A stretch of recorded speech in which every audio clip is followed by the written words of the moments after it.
एक हलचल भरे शहर में राजेश नाम का एक मेहनती व्यापारी रहता था। उसकी एक छोटी सी दुकान थी जहाँ वे मसाले और जड़ी बूटियाँ बेचते थे। राजेश अपनी मेहनत, ईमानदारी और अपने व्यापार के प्रति समर्पण के लिए जाने जाते थे। वे हर सुबह जल्दी उठकर दुकान जाकर सावधानी से अपनी दुकान की व्यवस्था करता और अपने ग्राहकों का गर्मजोशी भरी मुस्कान के साथ स्वागत करता। एक दिन जब राजेश अपने मसाले को व्यवस्थित कर रहा था, वे छिपे हुए लकड़ी के एक छोटे से बक्से पर ठोकर खा गया। जिज्ञासा से उसने उस बक्से को खोल दिया। अंदर उन्हें जटिल नक्शा से सजी एक रहस्यमय ताबीज मिली। जैसे ही राजेश ने उसे छुआ, वे ताबीज चमक उठा और दुकान में एक आवाज गूंजी। बधाई हो राजेश, आपने खुद को एक सच्चे और मेहनती व्यवसायी के रूप में साबित कर दिया है। पुरस्कार के रूप में मैं आपको एक इच्छा प्रदान करूंगा। राजेश अचंभित था, लेकिन उसने खुद को संभाला और जवाब दिया। धन्यवाद दयालु आत्मा, मैं सबसे सफल व्यवसायी बनना चाहता हूं। आपकी इच्छा पूरी हुई राजेश, लेकिन याद रखें, बड़ी सफलता के साथ बड़ी जिम्मेदारी आती है।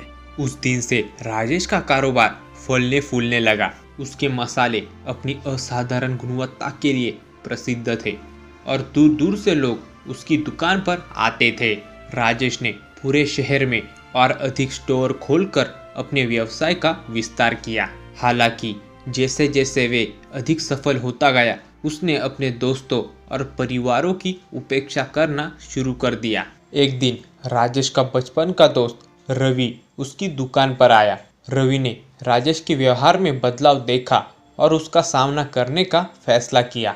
राजेश, तुम्हें क्या हो गया है? तुम इतने अच्छे और दयालु हुआ करते थे, लेकिन अब तुम अपनी सफलता से भस्म हो गए हो।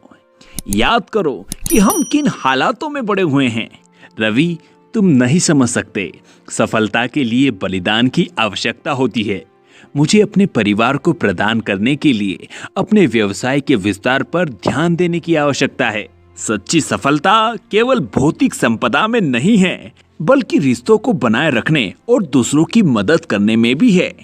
अपनी सफलता में दोस्ती और करुणा के महत्व को अंधा मत होने दो। ये कहकर रवि चला गया।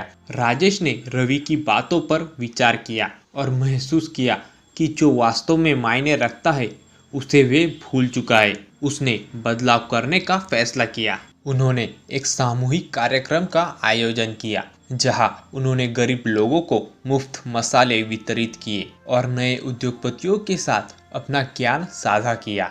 जैसे जैसे राजेश ने समाज को वापस देना शुरू किया, उसने एक नए आनंद और तृप्ति का अनुभव किया। उनका व्यवसाय फलता फूलता रहा, लेकिन अब उन्होंने काम और निजी जीवन के बीच संतुलन बनाना सुनिश्चित किया। वे पुराने दोस्तों के साथ फिर से जुड़ गए और अपने परिवार के साथ अच्छा टाइम बिताया। एक शाम जैसे ही राजेश ने अपनी दुकान बंद की, वे ताबीज फिर से प्रकट हो गया, पहले से कई अधिक चमकदार। राजेश, आपने एक मूल्यवान सबक सीखा है।